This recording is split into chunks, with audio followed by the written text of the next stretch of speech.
नमस्कार दोस्तों, मैं हूं मुनीश। आपका स्वागत है हॉन्टेड वर्ल्ड की दुनिया में।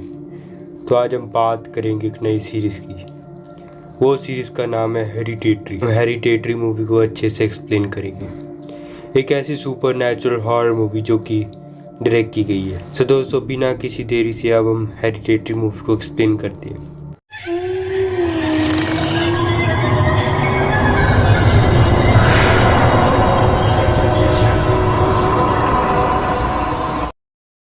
मिनिएचर आर्टिस्ट एनी ग्रामिन्स, जो कि अपने परिवार और अपने हस्बैंड के साथ रहती है। उनका एक 16 साल का लड़का भी होता है जिसका नाम है पीटर। 13 साल की बेटी भी जिसका नाम है चार्ली, जो कि एक फैमिली फ्यूनरल को अटेंड करती है, जो कि उनकी मदर का ही होता है, जो कि सरप्राइजिंगली उनके नंबर का ही होता है। एनी फिर एक बेरवेंट सपोर्ट ग्रुप के अंदर जाती है। वो उसका फर्स्ट टाइम होता है और वो अपने सारे दुख दर्द, अपना बचपन, अपनी माता जी का फ्रॉड रिलेशनशिप अंटिल चार्ली का जो जन्म होता है उसके बारे में सिग्निफिकेंस करती है, यानी सारे राज बताती है और बहुत सी बातें करती है। तभी एक अननोन कॉल आता है जो कि प्रीपेटर्स का होता है, लेकिन वो एलन्स ग्रेवसाइड्स का होता है। लेकिन एनी उसके बारे में बिल्कुल रिवील नहीं करती। एनी बोलती है कि मैं मूवीज़ देखने जाती हूँ, लेकिन वो जाती है इन सपोर्टिव ग्रुप्स में। तभी पीटर को एक इनविटेशन आता है पार्टी का।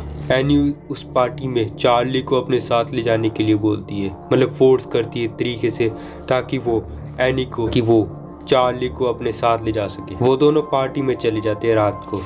जब पीटर पार्टी में पहुंच जाते तो चार्ली को बोलता है कि वो इस पार्टी को अटेंड करे और मजे एक चॉकलेट केक खा लेती है जिसमें अनबेक नॉनसेंस केक होता है, यानी कि वॉलनट्स, जो कि चार्ली को वॉलनट से एलर्जी थी। लेकिन वो वॉलनट्स होते हैं और उसे असर कर देते बुरा, जिससे उसे पैथलेटिक शॉक लग जाता है। पीटर ड्राइव करता है और चार्ली को हॉस्पिटल ले जाता है। तभी इसे पता चलता है कि विंडो का जो विंडो बंद है, तो उसे खोलने की कोशिश करता ताकि हवा सके। तभी रोड में एक मरा हुआ डियर था, मतलब कि एक मरा हुआ डियर सड़क के बीच में पड़ा था। उसकी वजह से गाड़ी का थोड़ा सा डिसबैलेंस हो गया और टेलीफोन पोल पे जा बजे। पीटर जल्दी से जल्दी ड्राइव कर रहा था, लेकिन चार्ली का हेडलेस बॉडी वहीं पर ही रह जाता है, मतलब एक एक्सीडेंट हो जाता है। और उसके बाद चार्ली की बॉडी उस कार में ही रह जाती है उस रात को। बहुत ज़्यादा खौफनाक सुबह होती है वो। चार्ली का सिर सड़क पे पड़ा होता है और चार्ली का धड़ गाड़ी में होता है, जो कि बहुत ज़्यादा पेनफुल ट्रॉमा की बात थी। पीटर को अपनी लाइफ में बहुत बड़ा सदमा लग गया, जिसके बाद उसका दिमाग हिलता और उसकी नॉर्मल लाइफ नहीं रही। एनी की एक बेस्ट फ्रेंड होती है जो कि सपोर्ट ग्रुप की मेंबर होती है, जिसका नाम था जोन्स। वह एक टीचर थी। जोन्स एनी को टीच करती है भी कैसे चार्ली के भूत से कम्युनिकेट कर सके। रात को एनी और उसकी फैमिली कॉन्वर्सेशन होती है और साथ में उस चीज़ बारे में कॉन्वर्सेशन होती है और बहुत ज़्यादा बहसबाजी होती है। आधी रात को एनी उन सभी को उठाती है और एक मूव एंड स्मैश करती है। पीटर भी बहुत बुरी तरह डरा हुआ था और एनी पोजेस्ड होकर बोलती है चार्ली की वॉइस में, स्टीव। एनी के मुंह पे पानी मारता है और वो होश में आ जाती है और पीटर को लगता है कि उसे कोई सुपर नेचुरल फोर्स हॉन्ट करने लगी। एनी सस्पेक्ट करती है चार्ली के स्पिरिट को, जो कि बहुत ज़्यादा उसे और डिमोनिक होती। इमेजेस और मैनिफेस्टिंग के जरिए मतलब चार्ली की स्केच बुक देखती है, जिसमें बहुत ज़्यादा पीटर की मतलब कि चार्ली की जो बुक होती है स्केच बुक से जलाने की कोशिश करती है, लेकिन एनी भी जलना शुरू हो जाती। वो समझ गई थी कि अब मैं भी इस बुक के साथ जुड़ गई हूँ, अगर मैंने इसे जलाया तो मैं भी चल जाऊँगी। एनी से अपनी मदर की बुक मतलब बॉक्सेस छांट रही होती है, मतलब ओल्ड बिगनिंग छांट रही होती है, जिसमें उसे एक फ़ोटो एल्बम मिल जाता है। वहाँ पर उसे एनी के साथ वही क्वीन लेड देखने को मिल जाएगी, साथ में लीडर ऑफ कॉन्वॉय और साथ में जोन्स। उसके अंदर मतलब कि डीमन किंग के बारे में बताया गया था। वो था पेमॉन, जो कि लोगों की बॉडी के बदले, मेल होस्ट के बदले लोगों की इच्छाएँ पूरी करता है। पेमॉन डेथ के बदले हमें देता है अच्छी शरीर भार जो कि चाहिए थे। एनी फाइंड करती है एलेंस को एक कल्ट के साथ, एक ड्राइंग करती है ब्लड जो एलेंस की। एनी को फाइंड होता है और रोटिंग डिकैपिटेड बॉडी होती है, वो वहीं पर ही पड़ी होती है खून में लथपथ। तभी पीटर स्कूल के अंदर होता है और साथ में जोन्स अपीयर होती है और उसे अटेम्प्ट करती है कि वो एक स्पिरिट है और उसके शरीर के अंदर डीमन किंग आ जाए।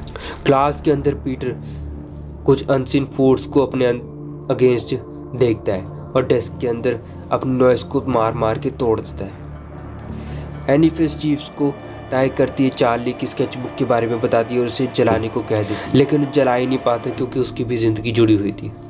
तभी उसे रिफ्यूज़ कर देती है, उसे स्नैच कर लेती है और उस बुक को फायर में फेंक देती है। स्टीव पूरी तरह जल चुका होता है और एनी हॉरिफाइड एक्सप्रेशंस दे रही होती है क्योंकि वो पेमोन से पोजेस हो गई। नेकेड मेंबर्स भी खड़े होते हैं और साथ में उस घर के अंदर देख रहे होते हैं। पीटर भी उस डार्क फाइंड के अंदर देखता है अपने फादर्स की कॉप्स को देखकर।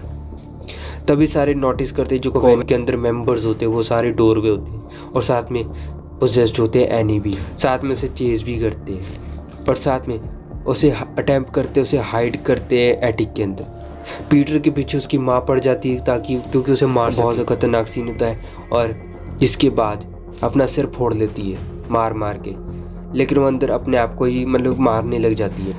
पीटर उसी वक्त खिड़की पर से कूद कर अपने आप को गिरा लेता है।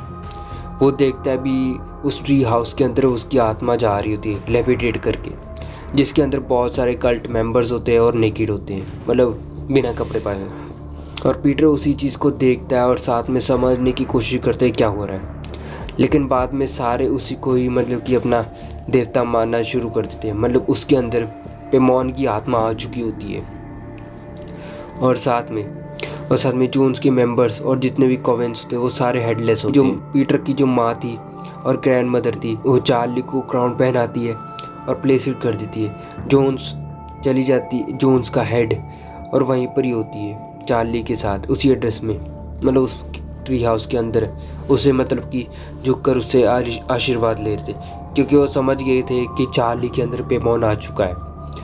और साथ में फीमेल की बॉडी, मेल होस्ट, सारा कुछ उसी निशावर कर रहे थे और पीटर के अंदर किंग पेमोन आ चुका था और साथ में यहीं पर ही कहानी ख़त्म होती है। सो दोस्तों, ये थी हेरिडेटरी मूवी जो कि मतलब कि एक एक्सप्लेनेशन थी। इसके अंदर आपको सिर्फ सिंपल कहानी देखने को मिल जाएगी लेकिन एक्टिंग बहुत अच्छी की गई है। और साथ में दोस्तों इसके अंदर आपको लास्ट के 20 मिनट में ही आपको देखने को मिलेगा सस्पेंस सीन और हॉरर सीन, यानी ड्रामेटिक सीन, जो कि आपको शायद पसंद आए। उसके बाद कहानी बहुत ज़्यादा सिंपल है और सीधी खींची गई है, मतलब कि कोई फालतू बकवास नहीं की गई है। अगर आपको हमारी हेरिडेटरी मूवी एक्सप्लेनेशन पसंद है तो ज़रूर लाइक कर दीजिएगा। This is haunted by Manish signing off. Take care, be healthy and good bye.